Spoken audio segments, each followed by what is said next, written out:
आज भारतीय जनता पार्टीने माझ्यावर खूप महत्त्वाची जबाबदारी दिली आहे। आज पुणे जिल्हा दक्षिणचं मला जिल्हाध्यक्ष म्हणून नियुक्ती केल्याबद्दल मी प्रथमतः राज्याचे लाडके मुख्यमंत्री सन्माननीय श्री देवेंद्रजी फडणवीस साहेब, तसेच आपल्या राज्याचे प्रदेशाध्यक्ष सन्माननीय श्री बावनकुळे साहेब, त्याचबरोबर कार्यकारी अध्यक्ष प्रदेश कार्यकारी अध्यक्ष सन्माननीय रवींद्र चव्हाण साहेब आणि केंद्रीय राज्यमंत्री सन्माननीय मुरली अण्णा मोहोळ, तसेच आमचे प्रदेशचे उपाध्यक्ष सन्माननीय विक्रमदादा पावसकर, ह्या जिल्ह्याचे संपर्कमंत्री सन्माननीय चंद्रकांतदादा पाटील, आमचे जिल्ह्याचे समन्वयक आमदार राहुलदादा कुल, तसेच राहुलदादा कुल, वासुदेव नाना काळे, जिल्हाध्यक्ष वासुदेव नाना काळे, सर्वच आपले राजेशदादा पांडे असतील, आमचे प्रदेशचे सरचिटणीस राजेशदादा पांडे, यांचं मी मनपूर्वक आभार व्यक्त करतो आणि दिलेल्या संधीचं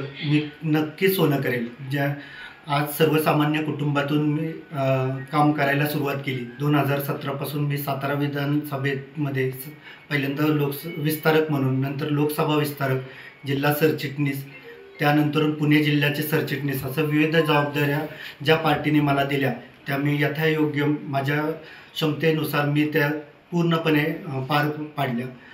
त्याचबरोबर ही जी मला जबाबदारी दिली त्याबद्दलही मी ग्वाही देतो की येणाऱ्या स्थानिक स्वराज्य संस्थेमध्येही भारतीय जनता पार्टीचं कमळ पूर्ण या बारामती लोकसभेमध्ये फुलवण्याचा मी प्रामाणिकपणे प्रयत्न करेन। त्यासाठी मी सगळ्या पदाधिकाऱ्यांची साथ घेईन। त्याचबरोबर ह्या 3 वर्षामध्ये भारतीय जनता पार्टीचं काम प्रत्येक बूथवर भारतीय जनता पार्टीचं काम पोचलेलं असेल, एक ग्वाही देऊन मी माझ्या कामाला आजपासून सुरुवात करतोय।